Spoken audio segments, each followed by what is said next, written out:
Good morning, જય શ્રી કૃષ્ણ. કેમ છો બધા? મજામાં? તો સ્વાગત છે અમારી ચેનલમાં ફરીથી એકવાર બધાનું. અને બે સવારમાં વાગી ગયા છે 9:15. રાધિકા નીરજને મૂકી આવી અને અમે બંને આજે બેસી ગયા છીએ જમવા માટે. તો જો આ રાધિકા ડાયટ પ્લાન શરૂ કર્યા છે બધા અહીંયા ઘરમાં. પહેલાં જયેશભાઈ કર્યું, પછી અહીંયા હર્ષદ, પછી હું, પછી જયદીપ, હવે એક નીજ બાકી રહ્યો છે. અને મેં જો મગ લઈ લીધા, કોબી લીધી, ટમેટું અને લીંબુ.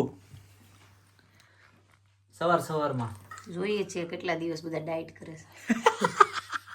એ મેં કહી દીધું, બરાબર? આપણા દર્શક મિત્રોને ડાયટ કરે છે એ જોઈએ છે. મેં દર્શક મિત્રોને પહેલા જ કહી દીધું. મેં ચાલુ કર્યું ને એ જ દિવસે સવારે કહી દીધું. બનશે ને એક દિવસ શનિવારે મસ્ત સ્મેલ વાળી, એટલે ડાયટ તૂટી જાય બધાની.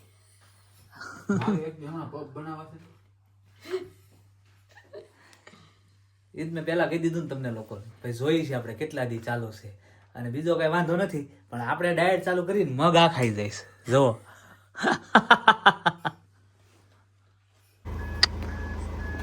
એ ખુલ્લી રાખ.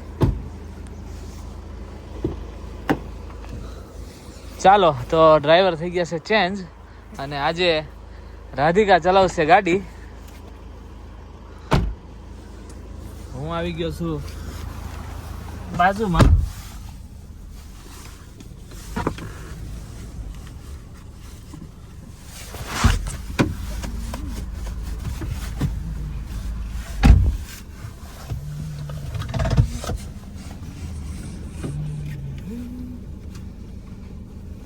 જો બેહી ગઈ છે રાધી.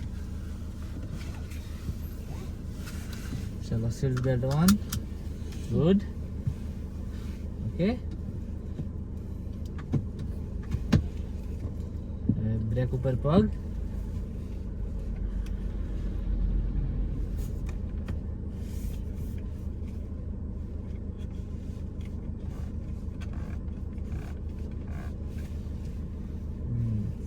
સેટ કરી દીધું સર રાધિકાએ બધી. સેટ તો કરવું પડે ને. હવે બ્રેક ઉપર પગ, ગિયર ચેન્જ.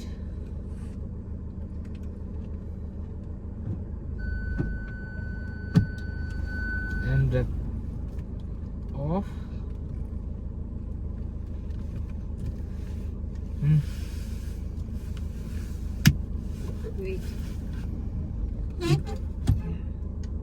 જરાક ઉપર ખેંચ, જરાક ઉપર ખેંચ, પછી દબાઈ. ઉપર ખેંચીને હવે આવડી ગઈ. હા, અને હવે સાઈડ લાઈટ ઓન. રાઈટ. કાચ બધા ચેક કરો.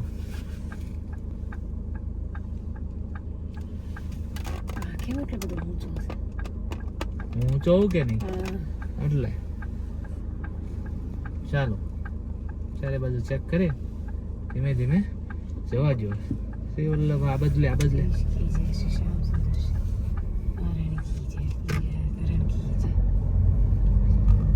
ખાલી કાચ જોયા એવું નહીં, આગળનું થોડુંક જોવાનું. સમજ આવી? તો રાધિકા કાર ચલાવે છે, અને અમારી કાર છે ઓટોમેટિક છે, એટલે શીખે છે હવે ધીમે ધીમે. આ બાજુ રાખ જરા, ઊભી રાખ દે, વાંધો નહીં. હવે ધીમે ધીમે લઈ લે.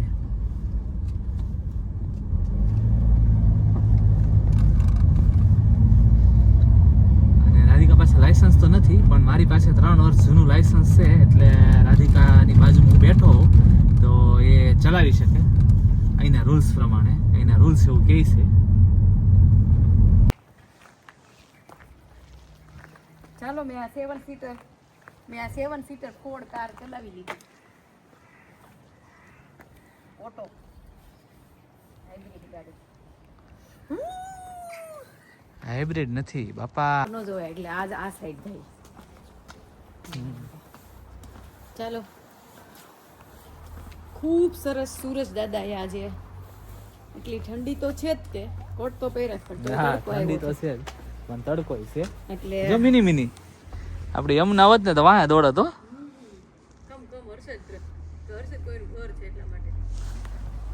યમુના આવત ને તો વાહ દોડત. તડકો ભાળવી એટલે બહાર નીકળી જ જવાનું કે માંડ ઠાકોરજીએ કૃપા કરીને તડકો આપ્યો છે, ચાલો બારા. તો રાધિકા એક ગાડીનો આંટો મારી લીધો. અને 7 સીટરનો વિધાઉટ ઇન્સ્ટ્રક્ટર. હું તો હતો ઇન્સ્ટ્રક્ટર. ના, મેં હું ઇન્ડિપેન્ડન્ટ ચલાવી. પણ ઇન્ડિપેન્ડ ચલાવી આઈ નો બટ હું ઇન્સ્ટ્રક્ટર તો હતો તારી બાજુમાં. પણ તો ઓલો એ પ્રોફેશનલ હતો. એ સમજુ છું તારી વાતને. એ તમે કદાચ મને લાગે ધ્યાન દેવું છે તારી. આમ નો હાલો, કેમ કે લેફ્ટ સાઈડ ને રાઈટ સાઈડ તમારે કેવું પડે. ત્યાં મિસ્ટેક. હા, એમ હાલે કે 3 વર્ષ જૂના છો તો એમ હાલે.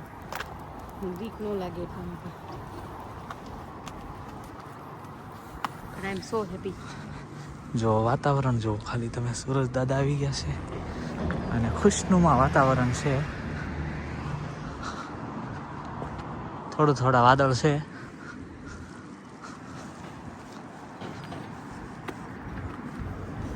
ને 45 મિનિટમાં આવી ગયું.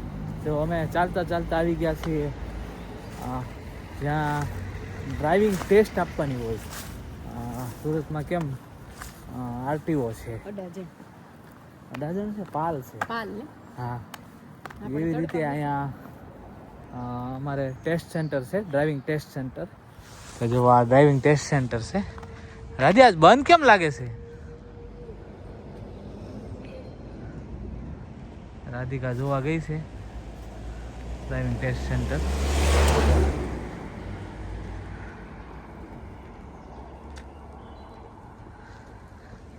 આ જે સોલાર વાળી નાનું એવું ઘર જેવું દેખાય છે એ અમારું ડ્રાઇવિંગ ટેસ્ટ સેન્ટર છે. અને આજ ખબર નહીં કોઈ દેખાતું નથી, નહીંતર અહીં જે પાર્કિંગની જગ્યા પડી હોય, આ પાર્કિંગની એમાં ગાડીઓ પડી હોય છે. જો સામે લખ્યું છે ડ્રાઇવિંગ ટેસ્ટ સેન્ટર.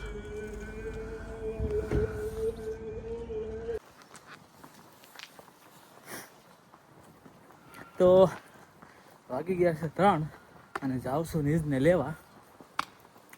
અને ત્યાં પેલું એક ચાલીને ચક્કર લગાવ્યો રાધિકા જોડે, અને પછી બેને હારે આવતા રહ્યા ઘરે. ત્યાં રાધિકાને થઈ ગયો જોબ પર જવાનો ટાઈમ. તો એને ફટાફટ મૂકી આવ્યો. આવીને ને ફટાફટ રાંધી નાખ્યું મગનું શાક અને ભાખરી. હવે મેં એ ક્લિપ લીધી નથી, કેમ કે થોડુંક ઉતાવળ કરી નાખી, કેમ કે મને મળ્યો છે એમેઝોનનો સ્લોટ. એટલે આમાં પ્રી પ્લાનિંગ ન હોય, એમેઝોનમાં જોતું રહેવાનું હોય, મળી જાય તો ક્લિક કરીને લઈ લેવાનું હોય. એટલે અચાનક મળી જાય છે. એટલે અચાનક આવું ક્યારેક પ્લાનમાં ચેન્જ આવી જાય. એટલે 5:30નો સ્લોટ છે, લાસ્ટ ટાઈમની જેમ જ. અને 4 કલાકનો સ્લોટ છે. જો ટ્રાફિક ન નડે તો કદાચ વહેલો પૂરો થઈ જાય. ટ્રાફિક નડશે તો ખબર નહીં શું થાય. ગઈ વખતે તો 1.5 કલાક ટ્રાફિક નડ્યું હતું. એટલે જોઈએ, હમણાં નીજને ઘરે લાવીને એને ખવડાવી દઉં અને પછી હું નીકળું સ્લોટ કરવા માટે એમેઝોનનો. ચાલો, તો ફૂલ રેડી થઈ ગયા છીએ આપણે એમેઝોનના સ્લોટ માટે. અને લગભગ 5 મિનિટમાં નીકળું છું હું જવા માટે. ખાઈ પીને ફ્રી થઈ ગયા એકદમ. નીઝને પણ ખવડાવી લીધી છે અને હવે જાઉં છું. ચાલો, તો પહોંચી ગયા છીએ આપણે એમેઝોનના વેરહાઉસ ઉપર. એમેઝોન કંપનીએ. અને અહીંયા ઊભા રાખી દીધા છે અમને લાઈનમાં, કેમ કે હું થોડોક અર્લી પહોંચી ગયો હતો. એટલે ઘડીક વાર આપણને ઊભા રાખી દે, ટાઈમ હોય ને એની પહેલાં. 5:30નો ટાઈમ હતો, 5:19 થઈ છે. એટલે જો અહીંયા જે વહેલા આવ્યો હોય ને એને ઊભા રાખી દે, અને જે એનો ટાઈમ થઈ ગયો એને આ લાઈનમાંથી આગળ જવા દે. એટલે લગભગ હવે 5 મિનિટ ઊભું રહેવું પડશે, પછી લઈ લે અમને બધાને. 5:30 થી 9:30નો સ્લોટ છે. 5:30 ચાલુ કરીએ. હમણાં પાર્સલ ભરી લઉં પાછળ. આજ તો મોટી ડિક્કી છે હો, આમ જુઓ 7 સીટર ગાડી છે. એટલે આ પેસેન્જર સીટ છે અને પાછળ બધી સીટો આડી પાડી દીધી છે એટલે મોટી ડીકી થઈ ગઈ છે. એટલે આજે મજા આવશે. પાર્સલ વ્યવસ્થિત ગોઠવા છે અને વ્યવસ્થિત મળી જાય તરત, તો થોડીક સ્પીડ અપ આવશે એવું લાગે છે. પછી જોઈએ હવે કેમ થાય છે, શું થાય છે. ચાલો તો બેસી ગયા છે જમવા. અને જમવામાં જો મગ, ટમેટું, કોબી નથી સુધારી અત્યારે આળસને કારણે, વાર લાગે કોબી સુધારતા. અને છાશ એ પણ મીઠા વગરની, ખાલી જીરું અને મરી નાખી છે. આમાંય મીઠું નથી બિલકુલ. આમાં છે ખાલી મરી ને જીરું અને ટમેટું ને મગ. તો આપણું ડાયટ કન્ટિન્યુ ચાલે છે શનિવાર વાતનું. શનિવારે સવારે ભાખરી ખાધી હતી અને કાલે રોટલી ડાયટમાં મારે ખાવાની છે એટલે કાલે રોટલી ખાધી હતી. બાકી કન્ટિન્યુ મીઠું અને ખાંડ વગેરેનું ડાયટ ચાલે છે. ચાલો જો ખાઈને બેસી ગયા છીએ પાછી આપણી જગ્યાએ. અને વાગી ગયા છે 11:30, 11:30 વાગવા આવ્યા છે. હવે તો ફૂલ હોવાની તૈયારી છે કેમ કે થાક લાગ્યો છે ઘણોય. પણ એક વાત તમને કરવી હતી. આજે ડિલિવરીમાં એક લોચો પડી ગયો. લોચો એવો પડ્યો કે એક જગ્યાએ હું ડિલિવરી કરવા ગયો એટલે મોટા મોટા ઘર હતા, જે 6 કે 8 ઘર હશે લાઈનમાં, ગોળાઈમાં, બરાબર, 1 2 3 4 5 6 7 8. તો ત્યાં એ લોકોએ પ્રાઇવેટ ગેટ મૂકેલો હતો. તો પ્રાઇવેટ ગેટ મૂક્યો હતો ને, તો આગળ ગેટ પાસે નંબર મૂક્યા હોય કે 1 નંબરને ફોન કરવો, 2 નંબરને ફોન કરવો, 3ને કરવો. ત્યાં બટન દબાવો એટલે સીધો જ ઘરમાં ફોન લાગે. તો મેં 4 નંબરમાં આપણે પાર્સલ આપવાનું હતું અને 4 નંબર દબાવ્યા. 4 નંબર દબાવ્યા ને એટલે તરત અંદરથી એ લોકોએ ગેટ ખોલ્યો, કેમ કે અહીંયા ગેટ ઉપર કેમેરો હોય એટલે એને દેખાય કે કોણ ઊભું છે એમ. તો હાઈવેઝને એવું પહેર્યું ને એટલે ખબર પડી જાય કે આ પાર્સલવાળા છે કોઈ એમ.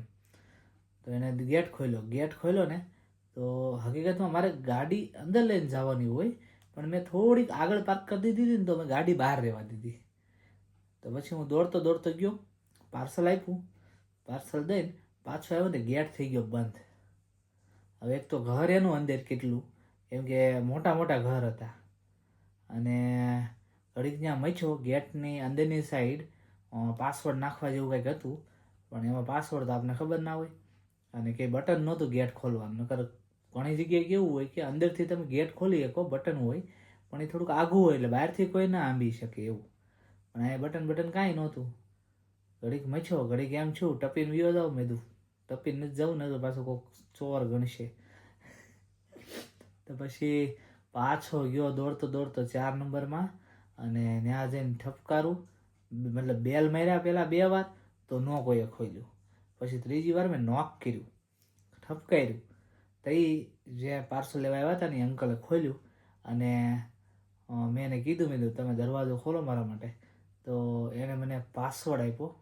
એ પાસવર્ડ લઈને હું ત્યાં ગયો, પેલા બટન હતા એમાં દબાવ્યું તો તરત દરવાજો ખુલી ગયો. ત્યાં મારી લગભગ ને તો 20 થી 25 મિનિટ બગડી ગઈ. કેમ કે પહેલાં જ્યારે પાર્સલ દેવા ગયો ત્યારે એક બેલ માર્યો હતો ને પછી પાછો બેલ માર્યો ને, 2 વાર બેલ માર્યો ને તઈ ખોલ્યું હતું. એટલે પાછા બેલ એક ધારા મરાય નહીં આપણે, એકવાર મારીને પછી રાહ જોવી પડે. નકર પાછા એ આવીને કીધે હું તું બેલ મારશો નકરા. એટલે પછી તો આવી રીતે આજે એક કિસ્સો થઈ ગયો જ્યાં 20-25 મિનિટ મારી બગડી ગઈ. નહીંતર થોડોક વહેલો આવી ગયો હોત ઘરે, 10:30ની જગ્યાએ થોડોક અડધી કલાક વહેલો આવી ગયો, 10 વાગે આવી ગયો હોત ઘરે. તો આજનો અમારો વ્લોગ તમને કેવો લાગ્યો કોમેન્ટ કરીને જણાવજો. લાઇક, શેર અને સબસ્ક્રાઈબ કરવાનું ભૂલતા નહીં. મળીએ આપણે નેક્સ્ટ વ્લોગમાં. ત્યાં સુધી બધા પોતપોતાનું ધ્યાન રાખજો. જય શ્રી કૃષ્ણ. બાય.